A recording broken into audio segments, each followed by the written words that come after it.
Bendecimos tu nombre, Señor. Seguimos alabándote, Dios mío. Gracias, Dios. Tu misericordia es enorme. Tu bondad para con cada uno de nosotros es inexplicable muchas veces. Gracias, Dios, porque tú nos constriñes en lo profundo de nuestro ser y nos haces sentarnos a tus pies para seguir, Señor, contemplándote, para seguir, Señor, formando nuestras almas a tu imagen, para degustar, Señor, los manjares que salen de tu boca, aunque al principio sean amargos para nosotros, pero en lo más profundo de nuestro ser deja, Señor, tu bendita y santa palabra un fruto de justicia apacible, hermoso, eterno, de gloria para tu nombre, Señor. Síguenos edificando, Dios. Abre nuestros oídos espirituales, Señor. Ara nuestros corazones, Señor, para que tu palabra siempre dé fruto, Señor Jesús, en nuestra vida. Gracias, Dios. Amén. Oh, Jesús. Qué maravilla tu presencia, qué maravilla tu gloria. Qué manera de comenzar un servicio. No hay esquema, no hay una estructura. El Señor, pues, es la estructura. El Señor es el centro de nuestro culto y de nuestra adoración, y Él hace como quiere. Vamos a 1 Timoteo 4, versículo 7. Leo la Nueva Biblia Viva, la NBB. Repito, 1 Timoteo 4, versículo 7. Una carta bastante apostólica, la epístola escrita de Pablo a Timoteo, ya que está cargada de muchas instrucciones de cómo debe de dirigirse la iglesia en todos los aspectos, en el ámbito del liderazgo, en el ámbito eclesiástico, organizacional, grupal, de cómo tratar con diferentes posturas, con diferentes circunstancias en la iglesia. Y Pablo le dice a Timoteo en el versículo 7 lo siguiente: no pierdas el tiempo discutiendo mitos y leyendas mundanas. Emplea el tiempo y las energías en ejercitarte para vivir como Dios manda. Sé que la Reina Valera lo dice un poco diferente, pero estas palabras me resaltaron a mí en mi espíritu. Yo decía, Señor, aquí es donde está el mensaje que tú nos quieres dar. Aquí está el mensaje donde tú quieres edificar. Emplea el tiempo y las energías en ejercitarte para vivir como Dios manda. Inmediatamente esto a mí me habla de perseverancia. Porque cuando tú inviertes tiempo, cuando tú inviertes energía en algo, tú vas a desarrollar una constancia en eso y que va a generar un fruto inmediato, a corto, a mediano o a largo plazo en tu vida. Así que aquí vemos entonces que el Espíritu Santo, por medio del apóstol Pablo, nos dice, esto es una continuidad de este tema que no me lo esperaba, pero que está saliendo, ya salió prácticamente. Porque en esta versión el apóstol Pablo dice: emplea el tiempo y las energías. Una de las cosas que normalmente los seres humanos somos bastante negligentes es en cuanto al tiempo, y a veces lo invertimos o lo perdemos. Eso es una realidad. A veces lo perdemos en cosas que son absurdas, en cosas que no tienen sentido, en cosas que a veces no edifican, en cosas que simplemente son banales. O como dijera Salomón, si tuviera nuestro tiempo, es vanidad. Eso es una realidad. Y en ese aspecto nosotros los creyentes no escapamos de esa verdad. Somos muchas veces ligeros con el uso que le damos al tiempo en cuanto a la inversión. Y recordemos que el tiempo no se recupera. Eso es lo más serio del punto del tiempo, es que no hay forma de que tú lo recuperes. Que te puede servir luego el tiempo que tienes delante para corregir, para enmendar a lo mejor cosas que hiciste en tiempo pasado, es verdad. Pero no hay forma alguna de tocar lo pasado quedó allí, quedó plasmado en el tiempo, no hay forma de trastocarlo. Y dice, y las energías indicando entonces la fuerza, la determinación, la voluntad, el ser mismo, todo lo que tú eres. Muchas veces cuando tú estás enfocado en algo, tú estás tan determinado en lograr una meta que tú eres capaz de tomar decisiones hasta drásticas y riesgosas para tu vida con tal de obtener esa meta, porque tú estás seguro de que haciendo eso vas a lograr un objetivo. Y muchas veces las personas toman decisiones bastante radicales que hasta las parejas no están de acuerdo muchas veces con las decisiones que se quieren tomar, porque son bastante radicales y frontales. Pues este caso no es la excepción. El apóstol Pablo dice: yo quiero que tomen esa determinación, ese radicalismo, esa determinación en la que no somos capaces ni siquiera de escatimar tomar decisiones radicales, pero hacia un objetivo puntual. En ejercitarte para vivir como Dios manda. Aquí entonces tenemos primeramente un problema. ¿Cómo yo me voy a ejercitar en algo que todavía no sé de qué trata? O sea, ya sé que tengo que invertir todo el tiempo posible o saberlo administrar muy sabiamente y depositar todas mis energías en ejercitarte. Hablando de un ejercicio, entonces me habla de una práctica, y constantemente cuando tú empiezas a practicar algo te empiezas a perfeccionar en eso. Voy a poner un ejemplo sencillo. Es como cuando uno aprendió a montar bicicleta. Uno al principio respetaba mucho la bicicleta. A lo mejor empezaste con 2 rueditas, con la típica que siempre le ponen a uno, las 2 rueditas, para aprender a controlar lo básico, que es el equilibrio con el tema de la bicicleta. Después a lo mejor tus padres te fue quitando una, después te quitó la otra, hasta que ya lograste dominar por lo menos lo básico del equilibrio y empezaste a agarrar un poquito más de velocidad, sabiendo que en cualquier momento te ibas a caer. Creo que nadie aprendió sin caerse de una bicicleta. Creo que no conozco ninguno. Creo que todos pudiésemos echar alguna anécdota sobre ese momento en el que te diste tu primera caída en la bicicleta. Ya sea que te traumó, ya sea que te hizo agarrar miedo, o ya sea que eso te motivó a volverte a montar, X, lo que sea. Pero en la medida en que te fuiste montando y te seguiste ejercitando, te fuiste volviendo un experto en el manejo de la bicicleta. Algunos hasta lo toman como una profesión, porque hoy día el ciclismo es una profesión. Hay gente que vive de estas cosas. Entonces, poniendo este ejemplo sencillo, Pablo nos dice que debemos ejercitarnos, o sea, tenemos que tomar esa bicicleta. ¿De qué forma? Para vivir como Dios manda. Interesante. Es decir, entonces, que en la medida en que nosotros empleamos nuestro tiempo y nuestras energías en el conocer y en el vivir como Dios manda, nos vamos volviendo más profesionales de esa forma. Es decir, nos convertimos más en peces, como pez en el agua. Fluimos con facilidad en ese estilo de vida. Al principio nos cuesta, o puede que en el tiempo haya áreas de nuestra vida en donde todavía nos cuesta y no fluimos como un pez en el agua todavía.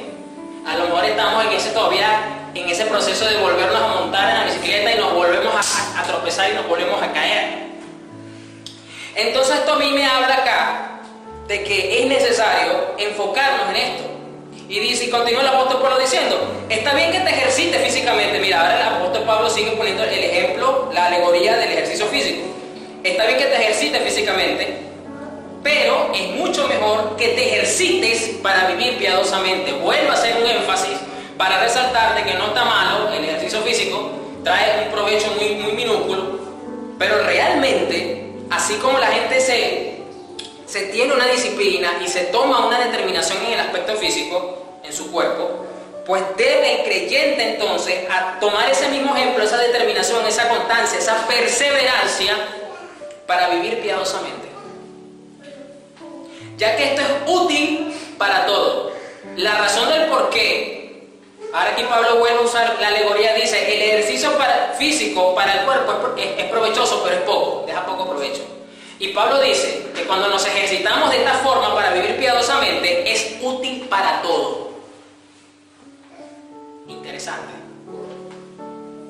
Te ayudará en esta vida y también en la venidera. O sea, Pablo deja en claro que ejercitarse, invirtiendo todo el tiempo y todas las energías, va a traer un provecho incalculable. Y que él prefirió poner, te va a servir para todo. Porque no te lo puedo explicar porque se me va a acabar el pergamino y la tinta para explicártelo. te lo resumo de esta forma, te va a ser útil para todo. Tremendo.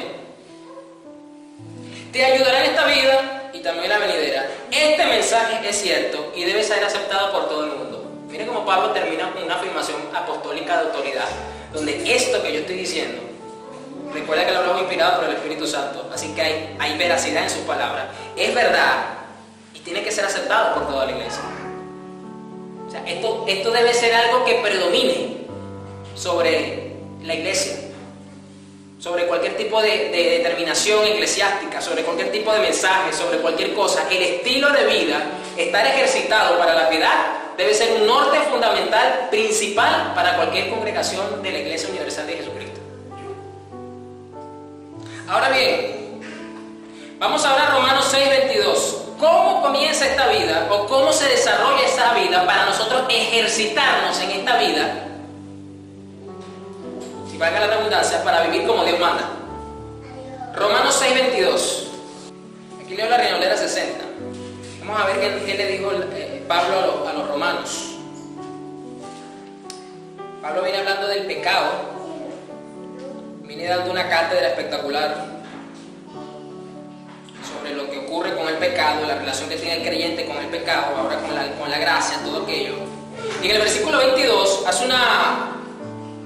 da una afirmación clave.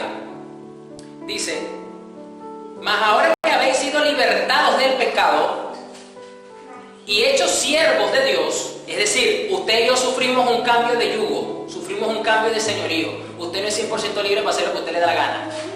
Usted antes era siervo del pecado y servías al pecado. Y ahora Pablo dice, fuiste libre del pecado, pero ahora eres siervo, que es sinónimo de esclavitud, de esclavo de Dios.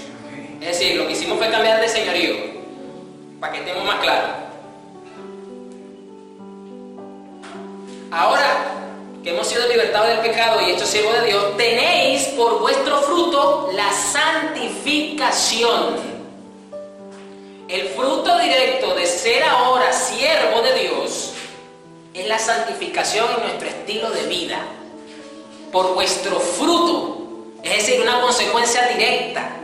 Y este es como todo fruto, entonces, según Pablo, esto debe de ser abundante. Jesucristo dijo en el Evangelio de Juan que Él lo que quiere para con cada uno de nosotros, cuando habló de la vid, te digo que yo soy la vid y vosotros sois los pámpanos, y el que no permanece en mí, pues no da fruto, pero el que permanece en mí, guarda mis palabras, ¿da qué? Mucho fruto. Entonces, este fruto debe de ser maximizado, debe ser fortalecido, debe ser abundante, no solo en cantidad, sino en calidad. Esto es muy importante, entonces, esto no es cualquier cosa.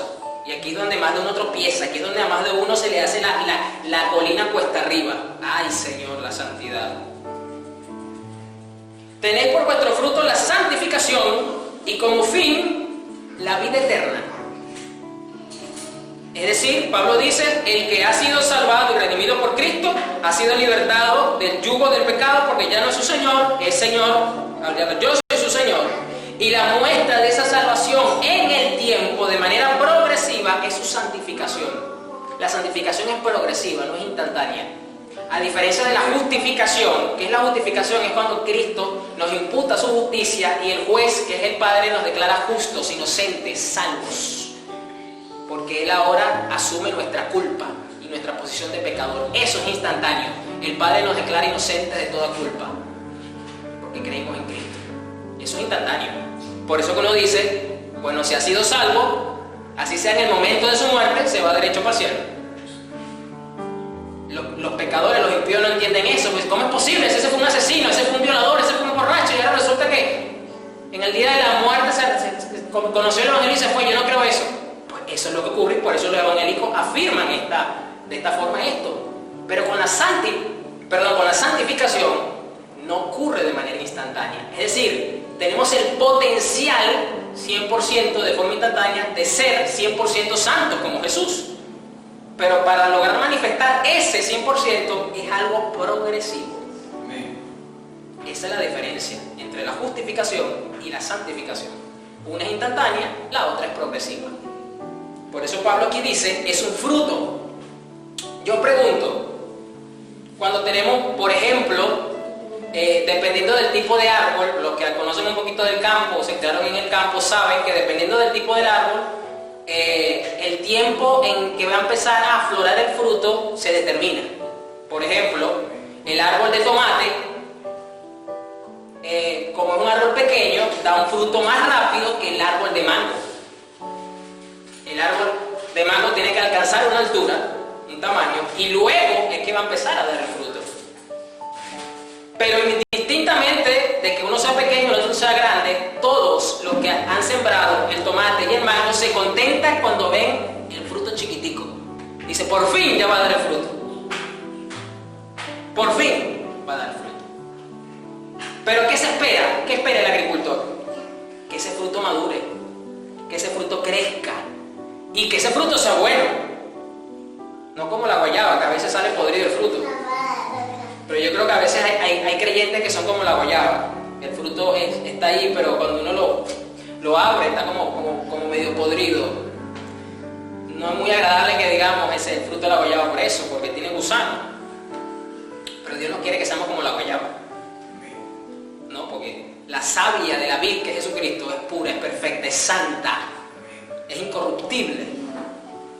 Entonces tenemos que tener presente por vuestro fruto la santificación, y como resultado final de esa santificación, es decir, la meta de esa carretera llamada santificación, ¿dónde termina? En la vida eterna. Es decir, cuando nos vayamos con nuestro Señor. Entonces Pablo nos está diciendo acá que necesitamos vivir como Dios manda, y eso es entonces el progreso de la santificación en nuestra vida. Entonces, este mensaje se llama Perseverando en la Santidad.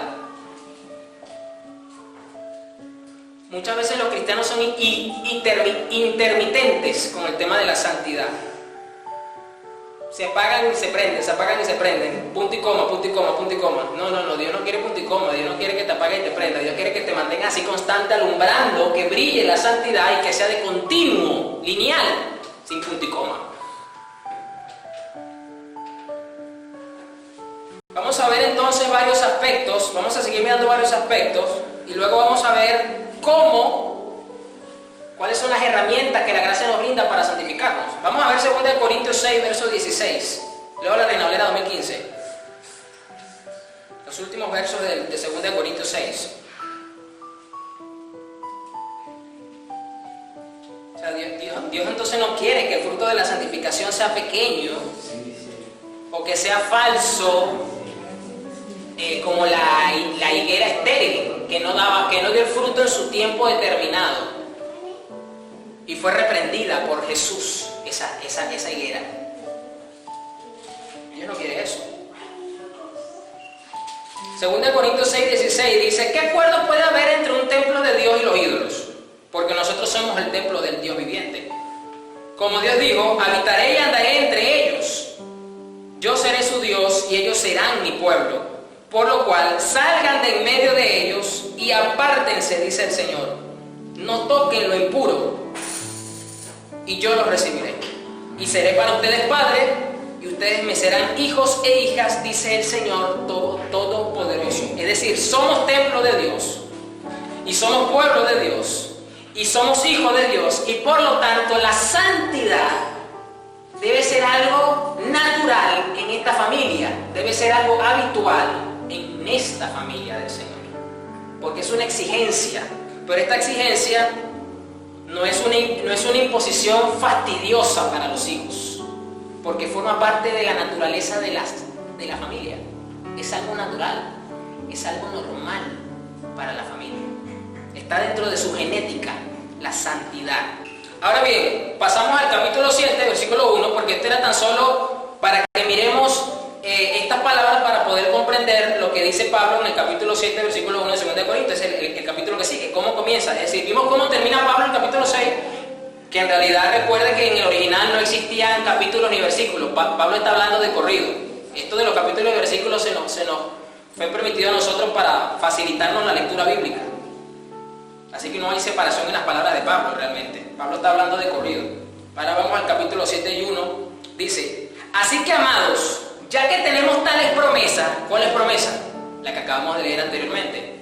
Somos templo de Dios, no hay una comunión entre la luz y las tinieblas. Se nos ha prometido, es decir, firmemente, que Dios es nuestro Padre, y que entonces ahora, ya que tenemos tales promesas, limpiémonos de toda impureza de cuerpo y de espíritu. Hay una acción, hay un ejercicio ahora de la santificación en el que usted y yo somos responsables de cumplir. Recuerden cómo comenzamos en Timoteo, donde Pablo le dice: ejercítate para la piedad, ejercítate para tener una vida como Dios manda. Y aquí Pablo le dice a los corintios: limpiémonos de toda impureza de cuerpo y de espíritu. Entonces esto forma parte del ejercicio que debemos de tener para tener una vida como Dios manda. Tenemos que limpiarnos de toda impureza de cuerpo y de espíritu, perfeccionando la santidad en el temor de Dios. Recuerda el ejemplo que puse con la bicicleta. En la medida en la que usted usa la bicicleta, usted se vuelve experto y hasta usted, bueno, se suelta de mano el volante, se para en el asiento y hace el crucifijo, da voltereta, hace luego mortal para atrás en skate, bueno, lo que usted quiera con la bicicleta después. Usted después lo va a sufrir si se hace un mamonazo, ¿no? Pero aquí nos dice Pablo entonces, perfeccionando la santidad. ¿Cómo yo perfecciono, cómo yo me ejercito y me perfecciono en la santidad para vivir como Dios manda? Perfeccionando la santidad en el temor de Dios. Temor es respeto profundo y reverente por Dios. En la medida en la que yo me perfecciono, en la que yo maduro, en la que yo crezco en un respeto profundo por Dios, en todas las áreas de mi vida, física y espiritual, en todo lo que atañe al cuerpo y al espíritu, yo voy a madurar y me voy a ejercitar cada vez mejor en la santidad. Entonces la santidad no consiste simplemente en dejar de hacer ciertas cosas y en hacer otras cosas. Ese es el aspecto básico práctico de la santidad solamente. Pero va más allá de esto, la santidad entonces. De esa forma nos limpiamos de toda impureza que afecta al cuerpo y al espíritu. Por lo tanto, la santidad no es simplemente el aspecto físico. Ay, no, hermana, póngase la falda de blue jean que le llega a los tobillos. O sea, se dan cuenta que entonces solamente han tomado la santidad desde el aspecto externo solamente. Y a muchos cristianos les puede pasar como a los fariseos, que eran blanqueados por fuera, pero estaban podridos por dentro. Por eso que la santidad es integral, realmente. Y hay que perseverar en ella. Esto es fundamental, iglesia. Vamos ahora a Efesios 1, versículo 13. Retomo la Nueva Biblia Viva, la NBB. Ahora vamos a ver, ok, ya nos dimos cuenta que hay una demanda, hay una orden apostólica de ejercitarnos para vivir de esta forma. Ya nos dimos cuenta que tenemos que tener un radio de acción activo en el proceso de la santificación. Nos dimos cuenta también que yo no me puedo santificar autoimponiéndome normas externas sin estar creciendo en el temor a Dios, porque si no voy a ser un religioso más. Es decir, es posible tener una apariencia por fuera de santidad y no tener temor de Dios por dentro. Eso no es una verdadera santidad. Eso es una apariencia de piedad que hasta los budistas pueden tener, los musulmanes pueden tener, porque ellos aparentan tener una vida de santidad porque están alejados de las cosas del mundo, pero no tienen temor de Dios en su corazón. Y aquí nos dice el apóstol Pablo, perfeccionando la santidad en el temor de Dios.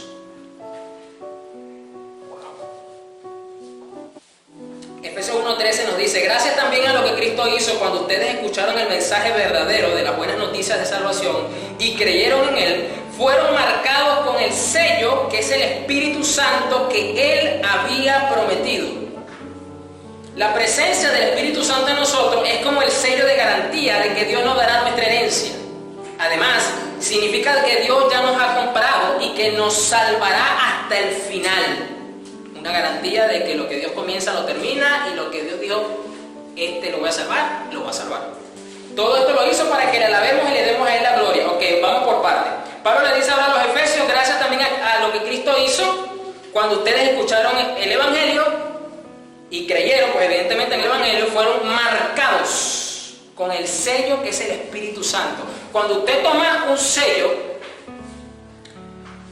por la tinta o por la sustancia, porque esto de los sellos tiene muchos siglos, sobre todo los sellos reales, que era con una cera especial, esto se impregnaba y se fusionaba sobre el pergamino o sobre la hoja. Lo mismo ocurre hoy día. Usted puede agarrar cualquier documento que necesite un sello público, sobre todo los documentos públicos, y el funcionario le va a poner un sello con una tinta, poca o mucha, indistinta, pero le va a poner un sello. ¿Qué pasa con esa hoja? ¿Es posible que usted le eche jabón a esa hoja y le quite el sello? No puede. Va a destruir la hoja. ¿Por qué? Porque la tinta se fusionó, se hizo uno ahora con la hoja. Y aquí nos dice el apóstol Pablo que la presencia del Espíritu Santo en nosotros es como, está haciendo una comparación, como el sello de garantía. Es decir, entonces, la naturaleza misma del Espíritu Santo ahora es una contigo. Y por eso, por más que tu carne quiera de revolcarse en el pecado y volver atrás, tú te sientes como un perro.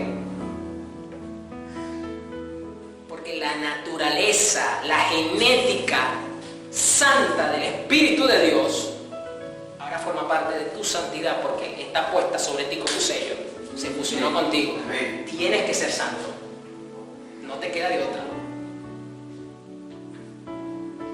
Por eso que realmente el que es cristiano de verdad, aunque le dé el gustico a la carne, así sea chiquitico, el sentimiento de negatividad, de incomodidad es tan grande en ti que no te deja. Te tienes que arrepentir de eso. Porque esa ya no es tu naturaleza. Ya tú no estás sellado con el pecado, tú estás sellado con la santidad del Espíritu Santo, porque forma parte de ti. Así como la tinta forma parte del papel y no hay forma de que usted separe eso. Por eso que hay entidades públicas que dicen, traiga el documento original y nosotros le sacamos copia aquí. Porque de esa forma pueden de verdad comprobar de que el sello no está montado, no es un montaje, no es algo falso, sino que es real. Es real. Entonces la santidad tiene que ser algo genuina en nuestra vida. Que realmente la gente diga, pero es que tú eres, no sé qué hay en ti. Es que tú eres diferente. Y la gente respeta tu presencia. Y no es precisamente porque te la pasas todo el día hablando cosas de Dios, porque este es el mayor testimonio que alguien puede recibir. Es decir, la santidad habla de la familia que tú tienes. Vamos ahora a ver Romanos 1:4. Volvemos a Romanos. Reina Valera 2015. Y fíjense, ese sello que tenemos sobre nuestra vida garantiza la salvación que hemos recibido. Ojo, lo dijo Pablo. Y todo esto lo hizo para que le alabemos y le demos a Él la gloria. Interesante que Pablo entonces dice que solamente viviendo como Dios manda en santidad es que podemos realmente llegar a adorar y a glorificar a Dios. Romanos 1:4, Pablo dice, y quien fue declarado hijo de Dios con poder, según el Espíritu de ¿qué? De santidad, por su resurrección de entre los muertos, Jesucristo nuestro Señor. Por lo tanto, el Espíritu Santo no es simplemente un título que Él se puso, sino que los nombres representan el carácter, la naturaleza de la persona. Por eso es el Espíritu Santo, es decir, la cualidad, el rasgo de la santidad sobresale y resalta en el Espíritu de Dios. Y acabo de decir que entonces fuimos sellados, y ese sello entonces debe de impregnarse cada vez más en la fibra de nuestra alma y de nuestro carácter. Espíritu de santidad, así se identifica también al Espíritu Santo si no lo sabía. El mismo Espíritu Santo inspiró eso en Pablo. Ponga ahí que yo soy Espíritu de santidad. Ahí está. Entonces no es simplemente el ayudador, como lo dijo Jesús, o el consolador también, es una de sus cualidades. Pero son facetas que Él tiene. Pero el mismo Espíritu Santo se identifica la santidad misma. Por lo tanto, esto debe de ser la meta en el estilo de vida que ya hemos visto que Pablo le dijo a Timoteo. Por eso hay que perseverar en la santidad. No es cualquier cosa lo que estamos mirando hoy. Ahora bien, bueno, pastor, ya entendí que esto de la santidad no es cualquier cosa, que no es simplemente una exigencia evangélica, sino que de verdad esto es serio. Esto es algo que de verdad yo tengo que ocuparme en esto, pastor. Entonces, ¿cómo yo hago, pastor? O sea, ¿cuáles son las herramientas de gracia que yo puedo tener a disposición para progresivamente santificarme? Entendiendo que el Espíritu Santo, pues por lo que veo, tiene un rol fundamental en esto. Por supuesto que tiene un rol fundamental. Es el que nos ayuda a santificarnos. Pero ¿qué herramienta tenemos nosotros, o sea, de nuestra parte, de este lado de la acera, para ocuparnos en esto? Vamos a 1 de Juan 1, versículo 1. Leo la PDT. Vamos a ver qué nos dice, qué nos enseña el apóstol Juan con este tema de la santidad. Epístola de Juan. No el Evangelio, sino la epístola. 1 de Juan 1, 1. Les escribimos acerca de lo que siempre ha existido. Lo hemos oído, lo hemos visto con nuestros propios ojos. Lo hemos observado y lo hemos tocado con nuestras propias manos. Miren el testimonio del apóstol Juan con referente a la vida de Jesucristo. Ha existido siempre, existió entre nosotros, murió, resucitó y lo toqué. Yo lo toqué. Si usted creía que fue solamente Tomás el incrédulo el que lo tocó cuando Cristo le dijo, mete mis dedos aquí en el hueco de mi herida para que vea que soy yo. No. Él dice aquí, lo hemos observado y lo hemos tocado con nuestras propias manos. Es decir, el apóstol Juan dice, sí es real, Cristo resucitó. Yo también lo toqué. Es real. ¡Wow! Hablamos de aquel que es la palabra que da vida. El que es la vida apareció entre nosotros. Lo vimos y por eso damos testimonio acerca de él. A ustedes les anunciamos que él es la vida eterna que estaba con el Padre. Lo que hemos visto y oído acerca de él, ahora le anunciamos a ustedes. Lo que hemos visto y oído se lo anunciamos también a ustedes para que tengan compañerismo con nosotros. Así como nosotros tenemos compañerismo con el Padre y con su Hijo Jesucristo. Les escribimos esto para aumentar al máximo nuestra alegría. Este es el mensaje que hemos oído de Jesucristo y se lo estamos anunciando a ustedes. Dios es luz y no hay oscuridad en él. Si decimos que estamos bien con Dios, pero seguimos viviendo en la oscuridad, estamos mintiendo, pues no seguimos la verdad. Pero si continuamos viviendo en la luz, como Dios vive en la luz, tenemos comunión unos con otros. Y la sangre de Jesús, su Hijo, continúa purificándonos de todo pecado. Fíjense que aquí esta versión lo usa en un presente continuo. Su Hijo continúa purificando. Vamos por parte acá. El apóstol Pablo está testificando el apóstol Juan testificando de una forma con mucha fuerza sobre Jesucristo, sobre su nacimiento, sobre su muerte, sobre su resurrección, y le dice esto mismo lo que le estamos a ustedes anunciando, y dice para que tengan compañerismo con nosotros. Y luego más abajo en los versos finales que leímos dice que nadie que puede decir no puede decir que está bien con Dios, pero se mantiene viviendo en la oscuridad porque está mintiendo. ¿Qué quiere decir esto? Una de las herramientas de la gracia que tenemos a disposición para progresar y perseverar en la santidad es el compañerismo con otros hermanos en la fe, con la iglesia, pero con hermanos que están también practicando y que nos pueden fortalecer en la santificación. Eso es una de las herramientas fundamentales. Por eso esto de jinete solitario, del zorro, que anda solo nada más con el tornado, eso aquí no funciona. El Espíritu Santo te santifica, te ayuda a santificarte. Ya tú sabes que tienes una responsabilidad activa en tu santificación también, pero tú también necesitas del compañerismo con otros que te puedan santificarte en la verdad, que te puedan ayudar, que te puedan complementar a perfeccionarte en la santificación. Vuelvo otra vez al ejemplo de la bicicleta. Usted cuando era niño, cuando fue adolescente, no sé, en el tiempo que usted aprendió a manejar bicicleta, usted buscó a otros amigos que ya sabían manejar bicicleta, ¿o no? Y usted se sintió motivado a perfeccionarse en la bicicleta mirando cómo a lo mejor él hacía pirueta, brincaba, qué sé yo, se soltaba de mano. Yo también quiero hacer eso. Y aunque te hayas echado tu matada, te caíste y te raspaste feo y le tenías todavía el miedito, pero el ver a tu amigo haciendo eso con la bicicleta te dio confianza para entonces tú volverte a montar, perfeccionarte y hacer eso mismo porque él te quiere enseñar o tú te vas a copiar de él. El mismo principio ocurre aquí. El apóstol Juan dice, el compañerismo es el que te va a llevar a mantenerte y a perfeccionarte para que vivas en la luz que produce la santidad en tu vida, porque solamente así demuestras que tienes comunión, compañerismo con el Padre y con el Hijo. Nadie puede decir entonces, no, es que yo tengo comunión con Dios y vive en oscuridad, como dice el apóstol Juan. Entonces el compañerismo es necesario, nos motiva, nos edifica, nos complementa en nuestra vida santa. Por eso que tenemos en alta estima a los hermanos que viven una vida en santidad.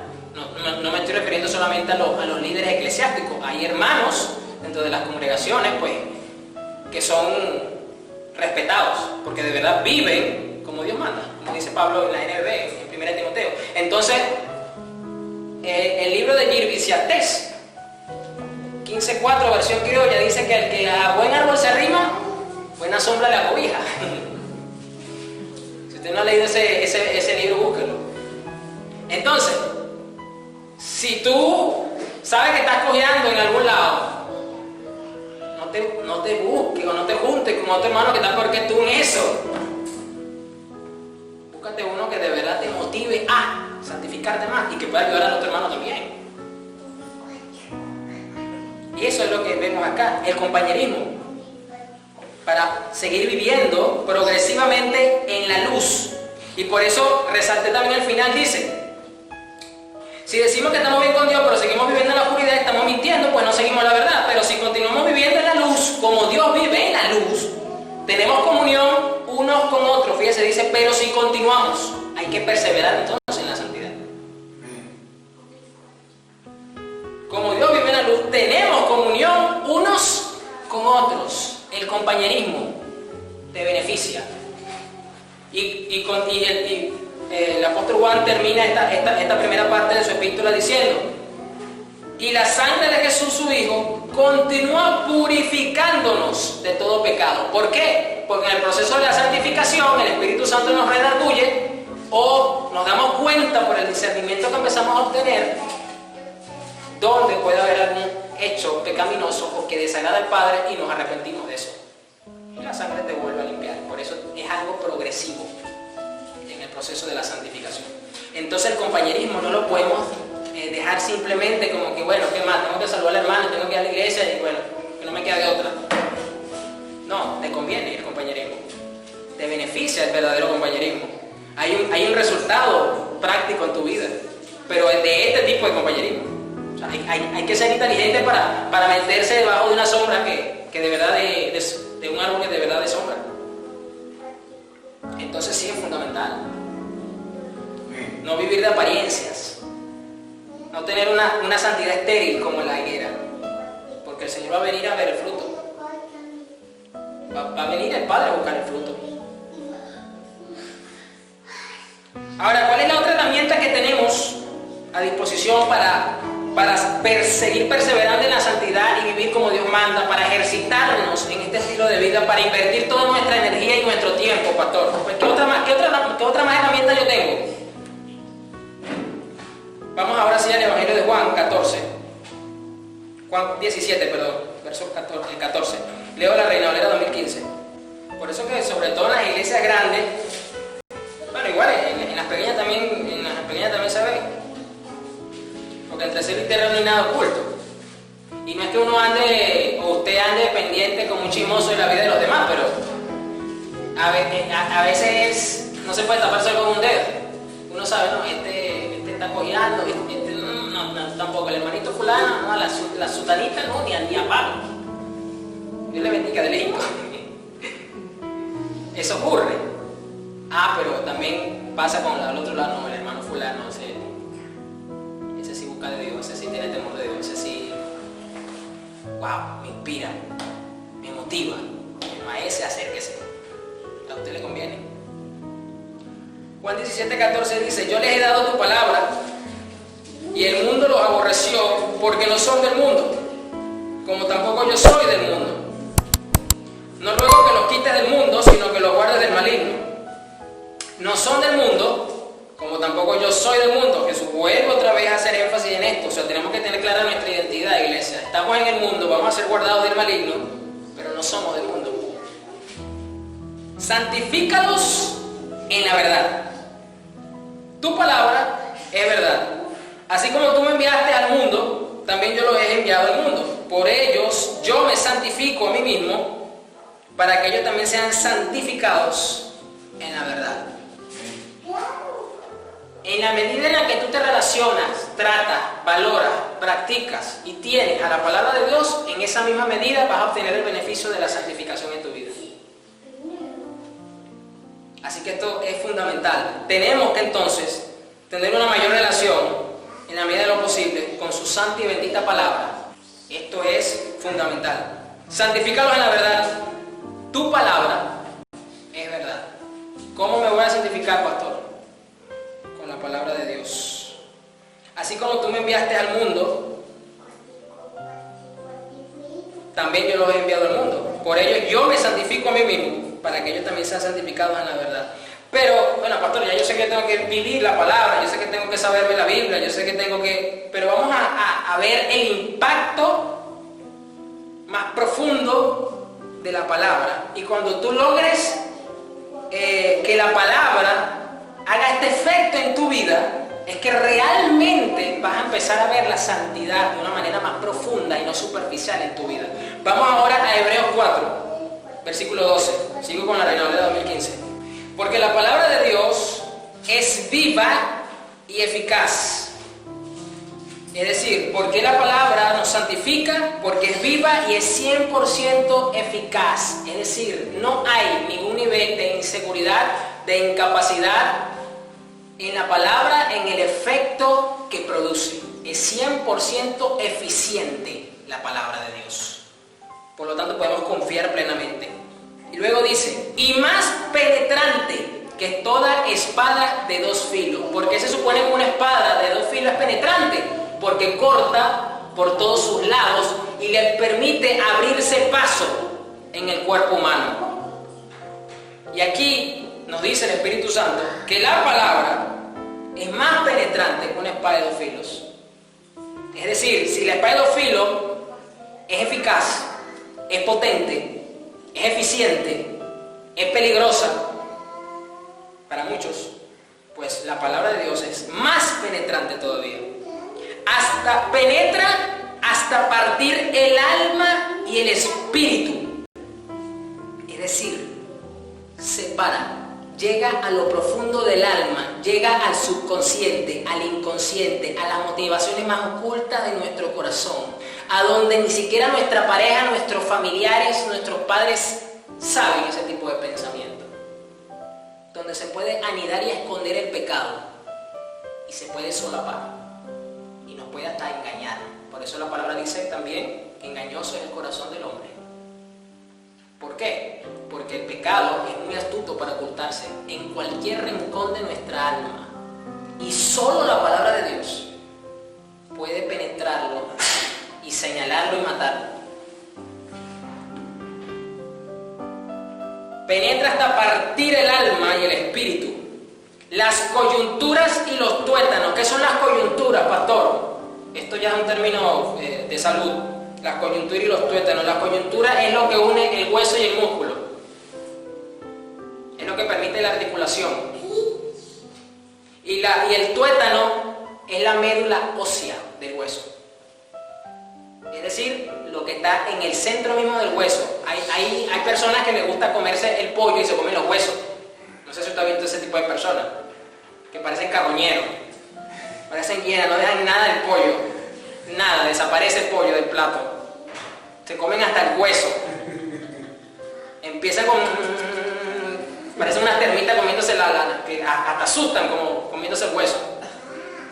Y llegan a partirlo para facilitarse el comer, y cuando lo parten, eso que está en el centro, eso es el tuétano.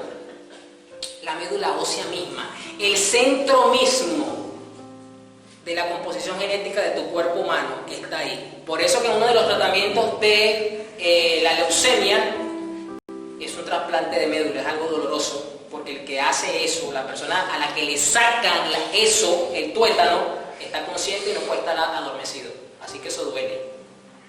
Y metérselo al enfermo también, entonces es doloroso, y lo hacen nada más y nada menos que en la columna vertebral, el centro nervioso del cuerpo mismo.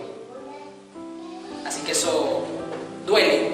Y el escritor aquí nos dice que la palabra de Dios penetra hasta la médula misma del hueso, es decir, penetra hasta el centro mismo de la sustancia del ser humano, en su carácter, en su alma, en su espíritu. Llega bastante lejos entonces la palabra.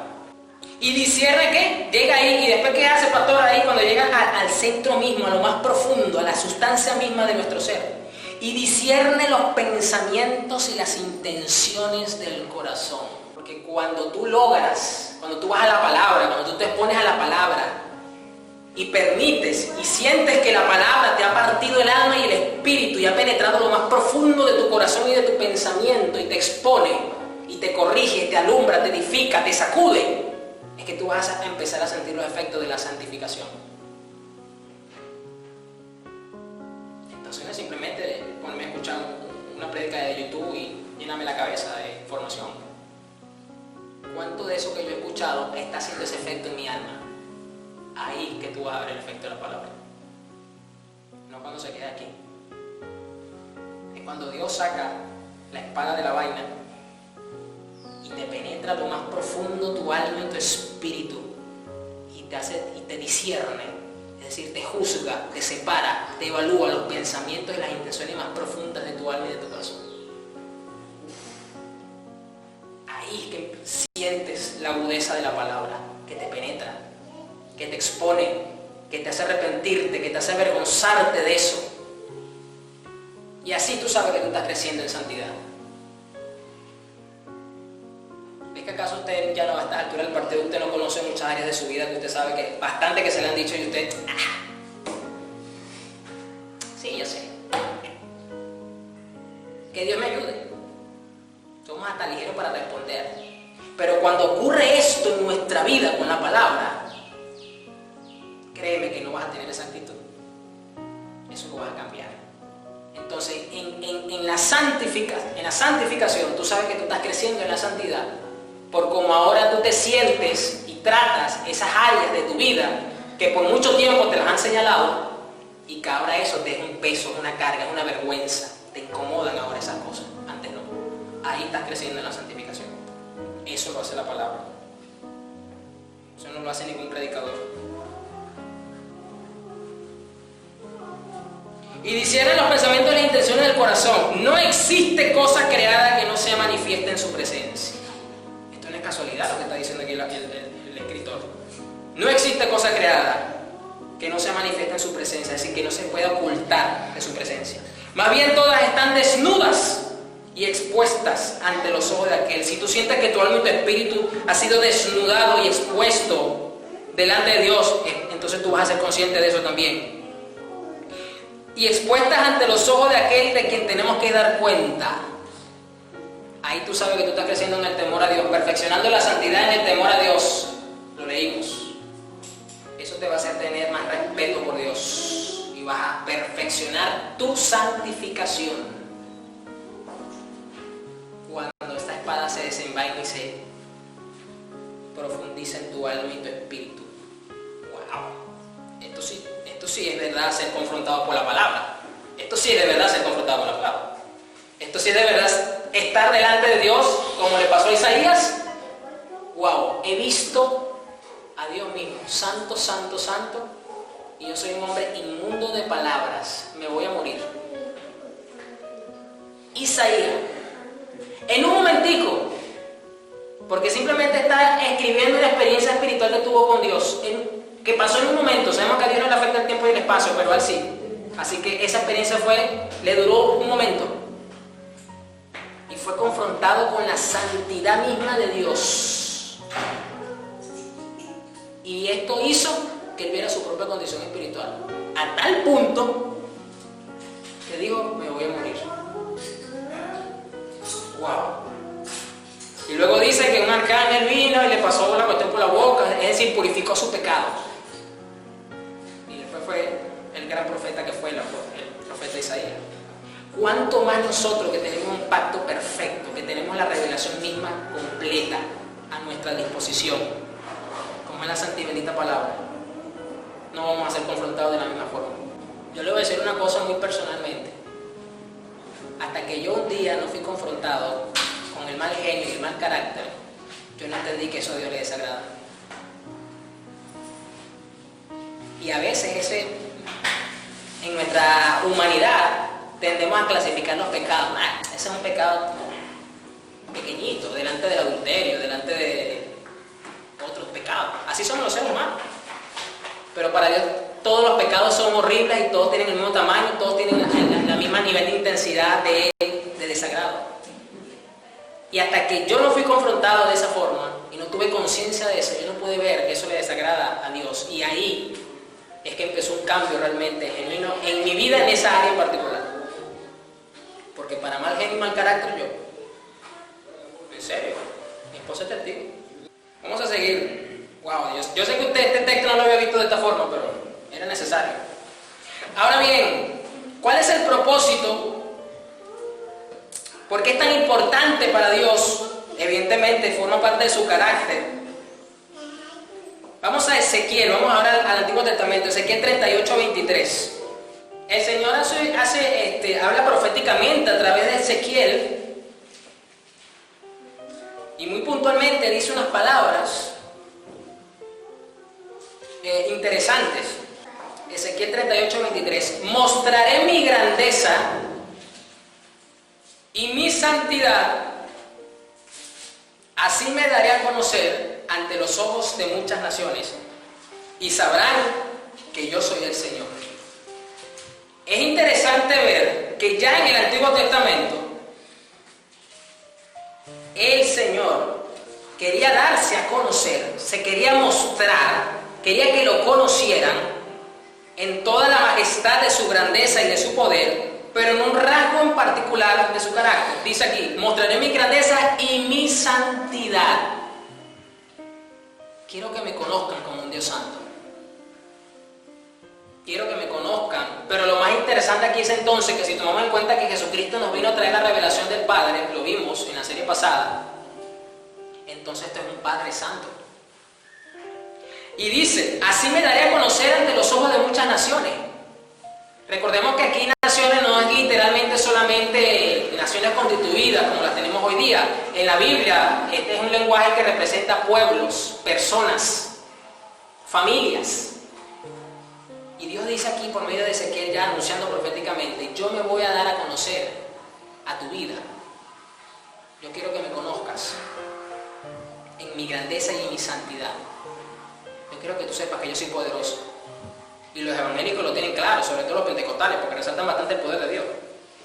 ¿Y qué con la santidad? Hay un poder en la santidad también. Tiene el poder de mantenernos lejos del pecado. ¿Y eso a usted le parece poco? ¿Eso a usted le parece poco que un alma se mantenga libre del pecado sabiendo en la condición en la que se encuentra fuera de Cristo? ¿Eso a usted le parece menos poderoso que Dios sane a una persona de una parálisis y la levanta de una cama? ¿Eso a usted le parece menos poderoso que Dios levanta un muerto? No, pastor, es que levantar un muerto es más poderoso. Claro, ese muerto Dios lo puede levantar. Pero ¿y si ese muerto luego se va a pecar? ¿Pero a usted no le parece más poderoso que Dios te mantenga libre del pecado constantemente por 60, 70, 80 años, no sé, el tiempo que Dios te vaya a regalar aquí en la tierra, que te permita santo? Eso es una enorme proeza de poder. Wow. Regresamos otra vez al Nuevo Testamento, Hebreos 12. Aquí leo la NTV. Entonces vemos que ya Dios quiere manifestarse, revelarse. Mostraré mi grandeza y mi santidad. Así me dará a conocer ante los ojos de muchas naciones. Hebreos 12:14, la NTV dice, esfuércense por vivir en paz con todos. Chévere. Qué bueno. Y luego dicen, y procuren llevar una vida santa. ¿Cómo comenzamos empezamos este mensaje, Pablo diciendo a Timoteo, ejercítate en tener una vida como Dios manda. Y aquí el escritor nos dice, y procuren, es decir, procurar, debe ser una diligencia, debe ser una meta personal y familiar en tu vida, este objetivo como persona. Debe de procurar, así como las personas en Venezuela están procurando conseguir gasolina y hacen lo que sea por conseguir la gasolina, porque lo ven como algo indispensable para su vida y son capaces hasta de durar 4 y 5 días en una cola con la esperanza de que los atiendan porque están procurando la gasolina. Pues aquí el escritor nos dice que debemos de procurar llevar una vida santa, porque los que no son santos no verán al Señor. Entonces aquí vemos, pastor, ¿y qué tiene que ver esto? Bueno, evidentemente tiene mucho que ver, pero ¿cómo correlacionamos y tenemos armonía con lo que acabamos de ver en Ezequiel 38? Dios le dice a Ezequiel, yo me quiero mostrar en mi grandeza y mi santidad, yo quiero que todos sepan que así yo soy. Y el escritor de Hebreo nos dice, procure vivir una vida santa, porque el que no vive una vida santa no puede conocer al Dios verdadero. Es decir, Dios se revela y es por medio de la santidad que tú le conoces cuando Él se te revela. Pastor, porque yo siento que tengo 10 años en el Evangelio y poco conozco de Dios. Porque los lentes de la santidad que debes de usar para poderlo mirar están empañados, sucios o dañados. Yo puedo ver de cerca, pero yo no puedo ver bien de lejos, por eso yo tengo que usar lentes. Y eso me impide a mí apreciar correctamente lo que tengo enfrente. Me cuesta de cerca, pero de lejos ni que haga lo que haga, por eso obligatoriamente tengo que usar lentes. Entonces voy a poner este ejemplo sencillo. La santidad te permite ver a Dios correctamente cuando se te manifiesta, cuando lo tienes delante. Me acuerdo que cuando yo no usaba lentes, yo manejaba, mi esposa se preocupaba, porque decía, mi amor, pero ¿no viste el letrero que decía esta cosa? ¿No viste el fiscal parado en la esquina? ¿No viste el semáforo? Ella se preocupaba y tenía toda la razón. O sea, no lo vi, en serio que no lo vi. Pero yo lo decía tan tranquilo, hasta que un día dije, no, es delicado esto, manejar, sabiendo que tengo que usar lentes porque es peligroso, no solo para mí, sino para los que están conmigo y para los que están afuera también. Quiera o no, tengo que usar lentes. Y me tuve que poner los lentes. Pues lo mismo le ocurre al creyente. Señor, yo quiero conocerte, pero estoy enfrente tuyo, pero es que no te veo. Te escucho solamente, pero no logro apreciarte, Señor, yo te quiero ver. Ponte los lentes de la santidad y lo vas a ver, porque Él dijo, me voy a mostrar. ¿Y a quién es el primero que se le muestra? A la iglesia. Pero posiblemente tengas miopía espiritual y necesitas ponerte los lentes de la santidad para que lo puedas ver mejor, con claridad, con perfección. ¡Wow! La majestad de Dios. ¡Uf! ¡Qué espectacular tú eres, Señor! No logras apreciar a Dios porque no lo miras detrás del lente de la santidad. Aquí lo está diciendo el escritor. Vivan una vida santa, porque el que no vive una vida santa no puede ver a Dios. Y Dios dice, me voy a revelar a ustedes. Cónchale, Señor, pero no te veo. Voy a poner otro ejemplo sencillo. Es como cuando vas al cine o vas a un evento público y precisamente todo el espectáculo está en el centro y tú esperaste para ver esa película o el niño quiso ver ese personaje en particular y no logra apreciarlo porque los padres no se dan cuenta que el niño necesita usar lentes. Y como el niño no sabe, no logra explicar que no logra verlo bien. Entonces la experiencia del niño en ese momento se perjudica porque no tuvo una percepción clara de lo que estaba ocurriendo. Lo mismo ocurre con el creyente. Fíjese la relevancia y la importancia entonces de la santidad. Nos permite conocer a Dios mejor. Es una promesa. Me voy a mostrar a ustedes. Es una promesa. Pero necesitamos entonces una promesa condicionada, pues necesitamos poderlo ver. Porque los que no son santos no verán al Señor. Cuídense unos a otros para que ninguno de ustedes deje de recibir la gracia de Dios.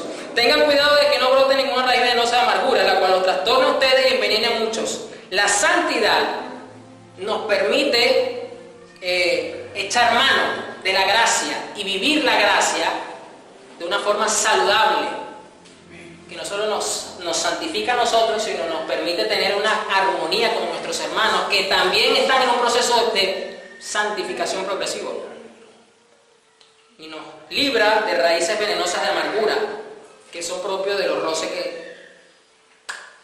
entre los seres humanos porque estamos en un proceso de perfeccionamiento. Vamos a 1 de Pedro, ahora, no se preocupe que ya estamos terminando. 1 de Pedro 1:13. Aquí leo la Nueva Biblia Viva. Vamos a ver qué nos dice el apóstol Pedro con referente a perseverar en la santidad. Por eso estén listos para actuar con inteligencia y tengan dominio propio. Pongan su esperanza completamente en lo que se les dará cuando Jesucristo regrese. Sean hijos obedientes, no hagan todas las cosas malas que hacían antes cuando vivían sin conocer a Dios. Más bien, vivan ustedes de manera totalmente santa. Más bien vivan ustedes de manera totalmente santa. Para yo poder vivir con mente santa, yo tengo que actuar con inteligencia. Lo está diciendo el apóstol Pedro. Es decir, una inteligencia espiritual. Así como también es santo el que los llamó. Pues la Escritura dice, sean santos porque yo soy santo. Ya que ustedes dicen que es su Padre el que juzga las obras de cada uno sin tener favoritos. Entonces vivan dándole la honra mientras estén de paso por este mundo. Yo y usted vivimos glorificando y honrando a Dios en la medida en que lo que hacemos está basado y motivado por la santificación que debemos de tener. ¿Por qué? Porque se puede estar haciendo algo, pero no estar fundamentado en la santificación o haber pecado detrás de eso. Y eso nos trae entonces una gloria total a nuestro Padre.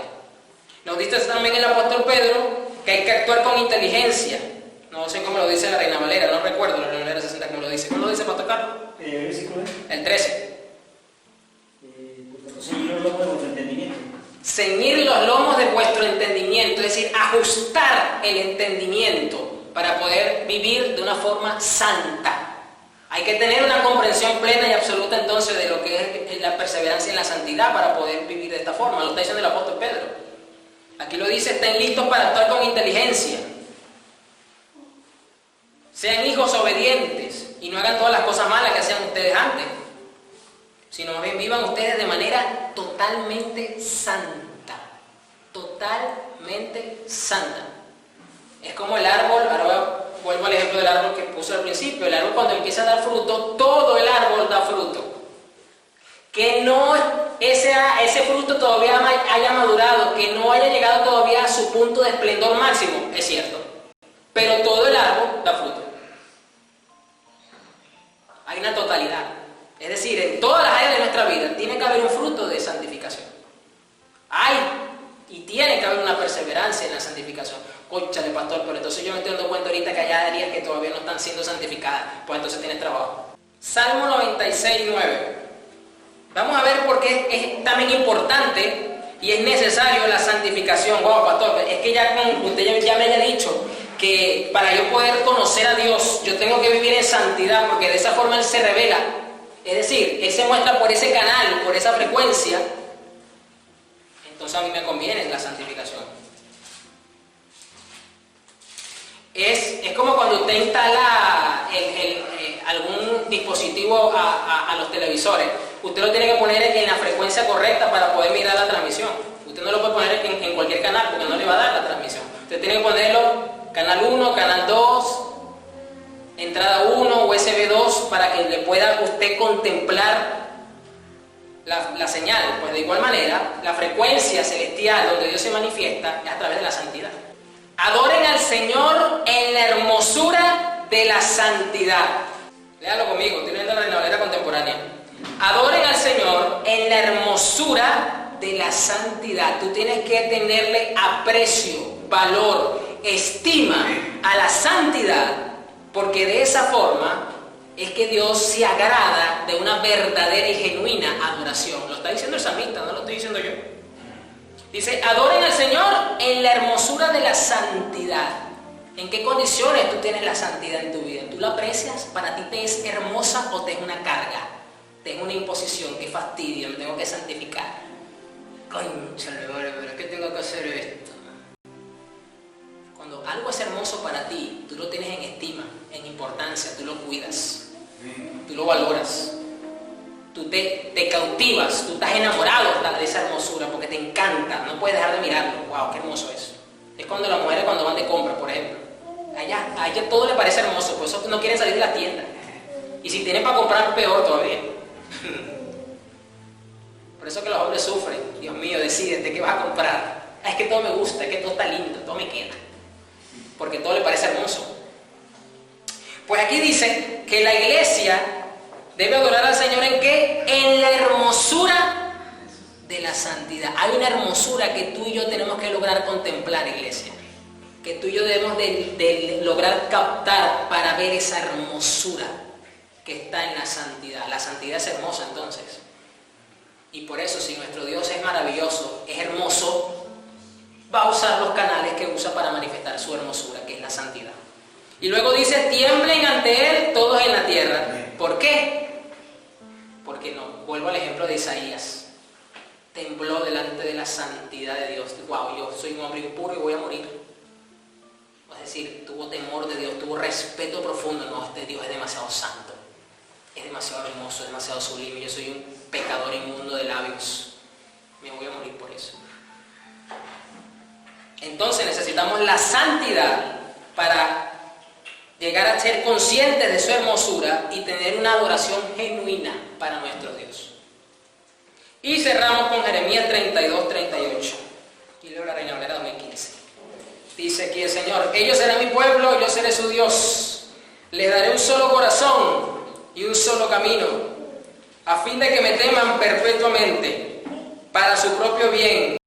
La razón por la que Dios nos hace un solo pueblo, la razón por la que tenemos un cambio de naturaleza, un cambio de corazón, la razón por la que hemos conocido el camino que es Jesucristo, es para que le respetemos perpetuamente para nuestro propio bien y para el bien de nuestra descendencia después de ellos.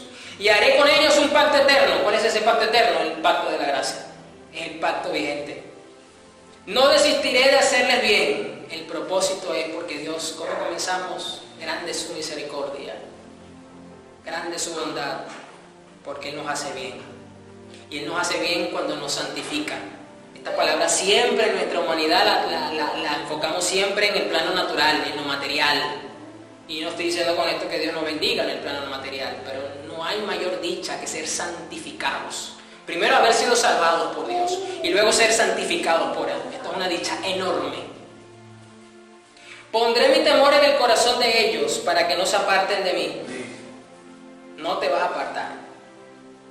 Me regocijaré por causa de ellos al hacerles bien. Dios se complace en santificarnos, en que crezcamos, en que perfeccionemos la santidad en el temor a Dios. Él se complace. Esto le causa agrado genuino, profundo en el alma del Padre. Y los plantaré en esta tierra con verdad, con todo mi corazón y con toda mi alma. ¡Wow! ¡Qué palabras tan hermosas de nuestro Padre maravilloso! Saber que su alma se complace y se agrada con todo su corazón cuando vivimos perseverando en la santidad. Vamos a orar. ¡Qué maravilla! Oh Jesús, ayúdanos, Padre. Ayúdanos a perseverar en la santidad. Ayúdanos a adorarte.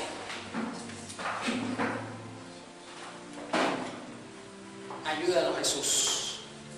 Padre, ahora sí te voy a poder ver, porque te ha manifestado delante de mí, Señor. Y he andado con 10 años, 20 años con miopía espiritual, pero hoy me voy a poner los lentes. Voy a mejorar mi fórmula de los lentes de la santidad espiritual para verte, porque te has revelado nuestra vida. Gracias, Señor Jesús, porque tú eres bueno. Gracias, Padre, porque tú una vez más nos has edificado de una forma inimaginable. Tenemos la dicha, la bienaventuranza de poder venir a tus pies y aprender de ti, Jesús. Gracias, Señor, porque tu Espíritu Santo nos ha sellado y nos ha impregnado con esa naturaleza santa que ahora forma parte de nuestra vida. Gracias, Señor, por el compañerismo que tengo con mis hermanos, que me motivan, que me llevan a santificarme realmente, Señor. Gracias, Jesús, porque tú nos estás enseñando cada día a vivir como Dios manda, a ejercitarnos para la piedad correctamente.